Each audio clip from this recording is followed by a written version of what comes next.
আল্লাহর কাছে আমাদের চতুর্থ নম্বর প্রশ্ন হইল, আল্লাহ যখন কারো মৃত্যুর ঘণ্টি বেজে যাবে তখন কি তা কারো জন্য এক মুহূর্ত এদিক সেদিক করা হবে কিনা?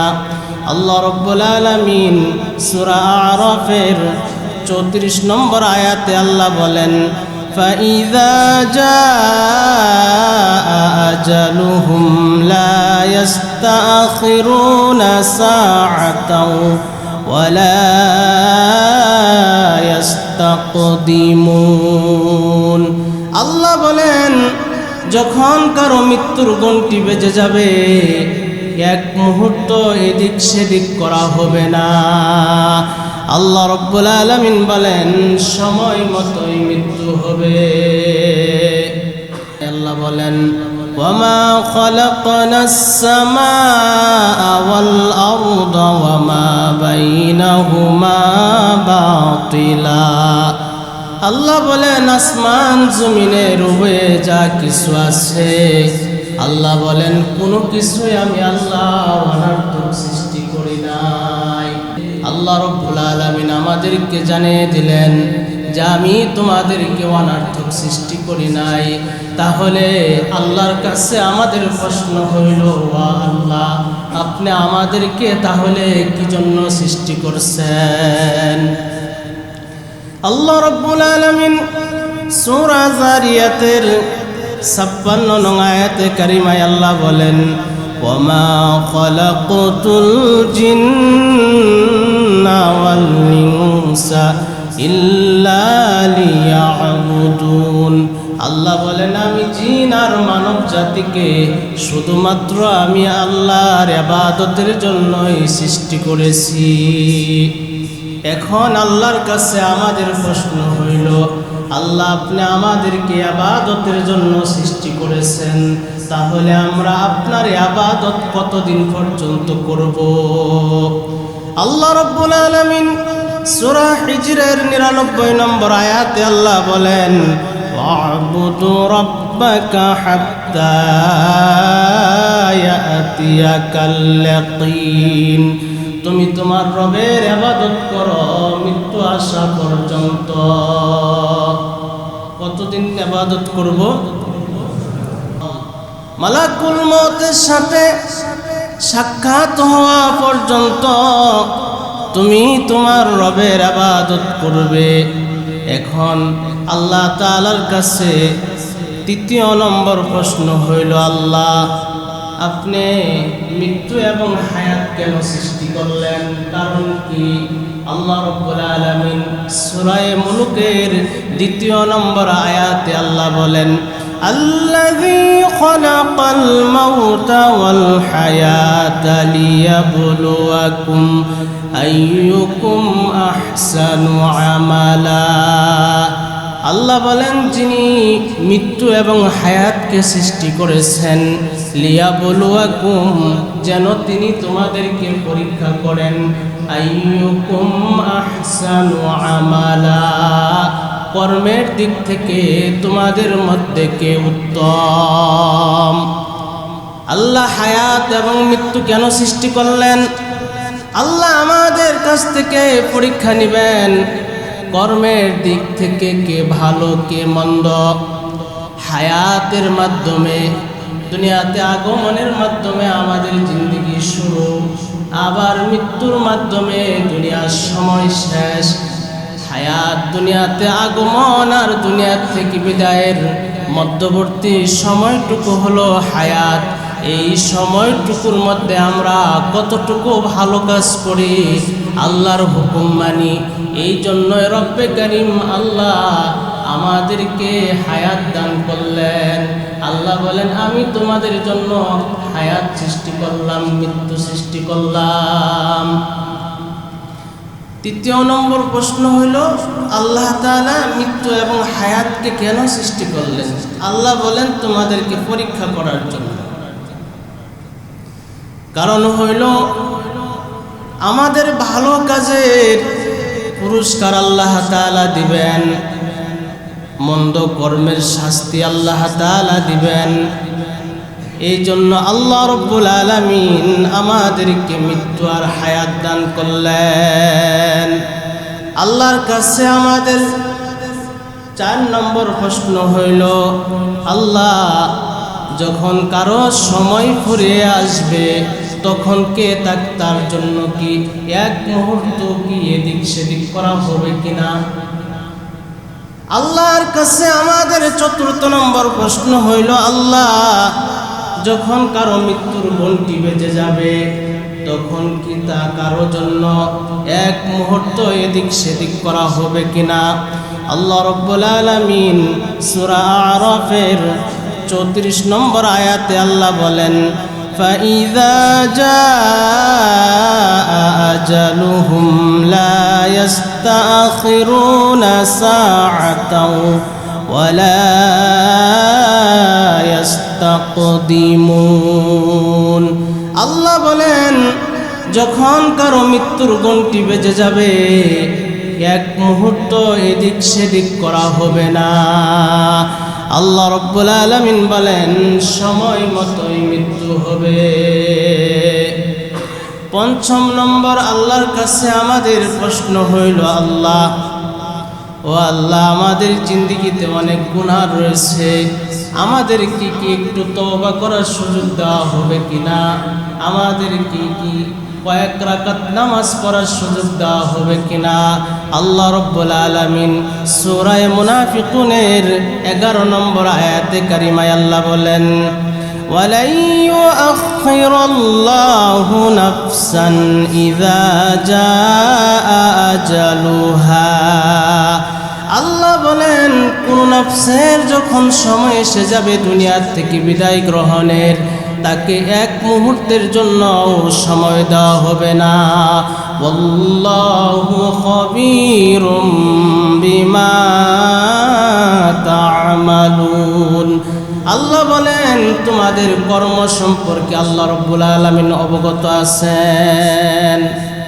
আমাদের কর্ম সম্পর্কে কে অবগত আছেন? আল্লাহর কাছে আমাদের 6 নম্বর প্রশ্ন হইল, আল্লাহ এই যে মৃত্যু, এই মৃত্যুর থেকে পলায়ন করার কোনো সুযোগ আছে? আল্লাহ রাব্বুল আলামিনের কাছে আমাদের প্রশ্ন হইল, আল্লাহ এই বাংলাদেশ থেকে যদি আমি পলায়ন করে যদি আমি সৌদি আরব চলে যাই, অথবা যদি আমি মিশর চলে যাই, যদি আমি চায়নায় চলে যাই, তাহলে কি আমি এই মৃত্যুর হাত থেকে মুক্তি পাবো কিনা? আল্লাহ রাব্বুল আলামিন বলেন, কুল লা ইয়ানফা'কুমুল ফিরারু ইন ফারারতুম মিনাল মাউত। আল্লাহ রাব্বুল আলামিন বলেন, যেই মৃত্যুর থেকে তোমরা পলায়ন করো, সেই মৃত্যুর থেকে পলায়ন করে তোমরা বাঁচতে পারবে না, শেষ রক্ষা হবে না। দেখেন না, বাঁচার জন্য কেউ পাগল সাজে, দাড়ি রাখে নাই, দাড়ি রাখা টুপি সাথে নিয়ে কলা পাতায় শোয়াও কি ভাই না, মুক্তি পায় না। আল্লাহ রাব্বুল আলামিন সূরা আহজাবের 16 নম্বর আয়াতে কারিমায় আল্লাহ বলেন, কুল লা ইয়ানফা'কুমুল ফিরারু ইন ফারারতুম মিনাল মাউত। আল্লাহ রাব্বুল আলামিন বলেন, যে মৃত্যুর থেকে তোমরা পলায়ন করো, এই মৃত্যুর থেকে পলায়ন করে তোমরা রক্ষা পাবে না। আল্লাহ রাব্বুল আলামিনের কাছে 7 নম্বর প্রশ্ন হইল, আল্লাহ তাহলে মৃত্যু আমাদের সাথে সাক্ষাৎ করবেই। আল্লাহ রাব্বুল আলামিন সূরা জুমার 8 নম্বর আয়াতে কারিমায় আল্লাহ বলেন, কুল ইন্নাল মাউতাল্লাযী তাফিররুনা মিনহু ফাইন্নাহু মুলাকীকুম। আল্লাহ বলেন, নবী আপনি বলে দিন, যেই মৃত্যুর থেকে তোমরা পলায়ন করো, সেই মৃত্যু তোমাদের সাথে অবশ্যই সাক্ষাৎ করবে। সুম্মা তুরাদ্দুনা ইলা আলিমিল গায়বি ওয়াশ শাহাদা অতঃপর তোমাদেরকে ফিরে নিবে। দৃশ্য এবং অদৃশ্যের রব মহান আল্লাহর কাছে তোমাদেরকে ফিরে নিবে। ফায়ুনাব্বিউকুম বিমা কুনতুম তা'মালুন, অতঃপর তোমাদের কর্ম সম্পর্কে তোমাদেরকে জানিয়ে দেওয়া হবে যে তোমাদের কর্মটা ছিল এরকম। আল্লাহ রাব্বুল আলামিনের কাছে আমাদের 8 নম্বর প্রশ্ন হইল, আল্লাহ আমি যদি একটা কাচের ঘর নির্মাণ করি অথবা একটা লোহার ঘর তৈরি করি যেখানে পিপীলিকা প্রবেশ করতে পারবে না, আল্লাহ সেখান থেকেও কি মালাকুল মউত আজরাইল আমাকে নিয়ে যাবে? আল্লাহ রাব্বুল আলামিন সূরা নিসার 78 নম্বর আয়াতে আল্লাহ বলেন, আইনামা তাকুনু ইদরিকুকুমুল মাউত ওয়ালাউ কুনতুম ফি বুরুজিম মুশাইয়াদা। আল্লাহ রাব্বুল আলামিন বলেন, তোমরা যদি মৃত্যুর থেকে পলায়ন করে যদি তোমরা মজবুত কোনো প্রাচীরের ভিতরে ঢুকে যাও, যদি কোনো লোহার সিন্ধুকের ভিতরে ঢুকে যাও, সেখান থেকে মালাকুল মউত আজরাইল তোমাদেরকে ধরে নিয়ে আসবে, সেখান থেকেও রক্ষা পাওয়া যাবে না। আল্লাহ রাব্বুল আলামিনের কাছে আমাদের 9 নম্বর প্রশ্ন হইল, আল্লাহ মৃত্যু আমাদের হবে, মালাকুল মউত আমাদেরকে যেখানে পলায়ন করি না কেন সেখান থেকে বের করে নিয়ে আসবে। ও আল্লাহ মৃত্যুর সময় কষ্ট হবে কিনা? আল্লাহ রাব্বুল আলামিন সূরা কফের 19 নম্বর আয়াতে কারিমায় আল্লাহ বলেন, ওয়াজাআত সাকারাতুল মাউতি বিল হক যালিকা মা কুনতা মিনহু তাহিদ। ওয়াজাআত সাকারাতুল মাউতি বিল হক। আল্লাহ রাব্বুল আলামিন বলেন, মৃত্যুর যন্ত্রণা অবশ্যই আসবে।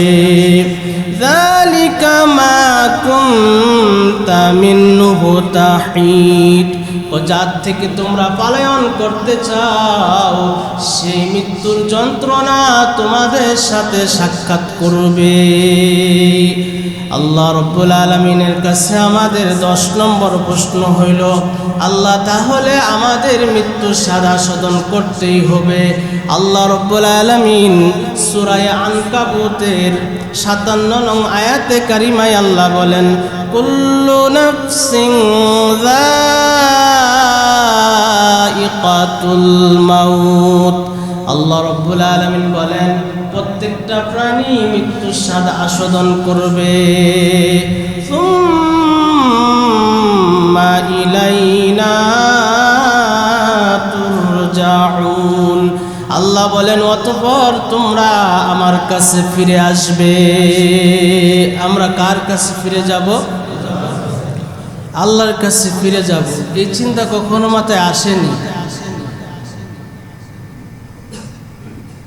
এই যে একটা মৃত্যুর চিন্তা, মৃত্যুর খেয়াল, এটা যদি কোনো বান্দার ভিতরে এসে যায় তাহলে এই বান্দাটা মৃত্যুর জন্য তৈরি নিবে, মৃত্যুর জন্য প্রস্তুতি নিবে, মৃত্যুর জন্য সে তৈরি গ্রহণ করবে। যে এই দুনিয়ায় আমার অনেক বন্ধু বান্ধব ছিল, আমার আপনজন ছিল, তারা এই দুনিয়া ছেড়ে চলে গেছেন, আমিও এই দুনিয়া ছেড়ে চলে যাব। আমার আপনজন যারা, বন্ধু বান্ধব যারা ছিল, তাদেরকে যেমনিভাবে আমরা আস্তে আস্তে ভুলে গেলাম, আমাদেরকেও আমাদের সন্তানেরা আমাদেরকে আস্তে আস্তে ভুলে যাবে। আল্লাহ রাব্বুল আলামিনের কাছে আমাদের 11 নম্বর প্রশ্ন হলো, আল্লাহ মৃত্যুর পর কি আমাদের কর্মের কি পরিপূর্ণ বদলা দেওয়া হবে?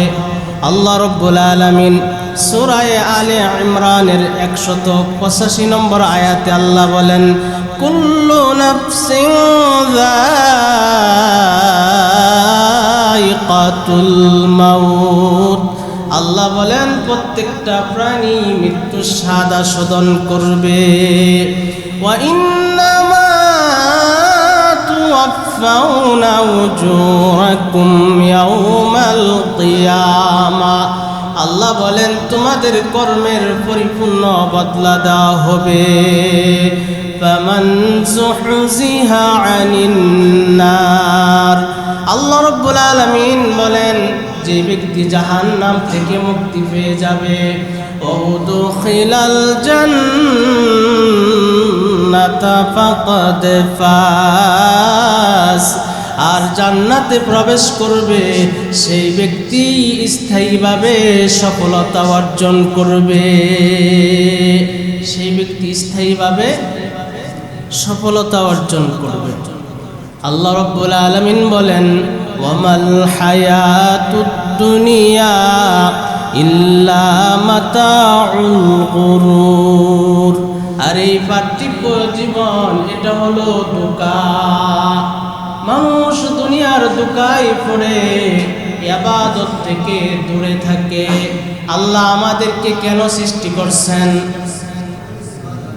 আল্লাহ আমাদেরকে কেন সৃষ্টি করছেন? আল্লাহ রাব্বুল আলামিন আমাদেরকে সৃষ্টি করলেন ইবাদতের জন্য।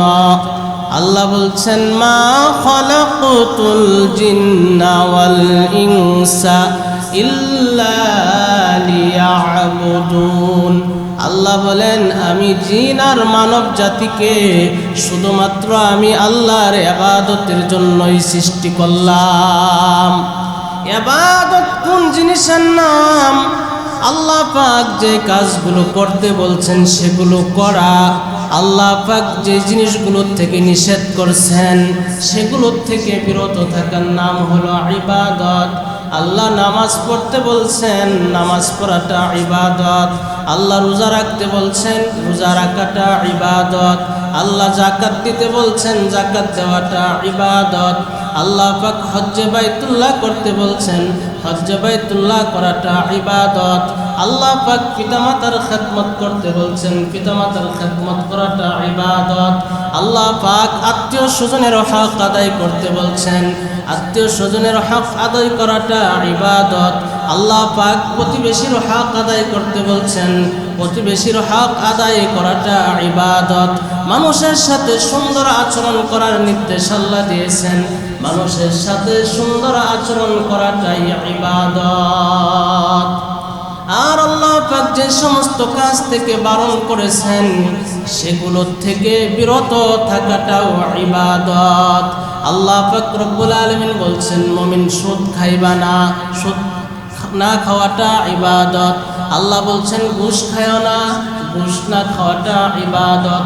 আল্লাহ বলছেন জুলুম করবা না, জুলুম না করাটাই ইবাদত। আল্লাহ বলছেন কারোর সাথে খারাপ আচরণ করবা না, খারাপ আচরণ না করাটাই ইবাদত।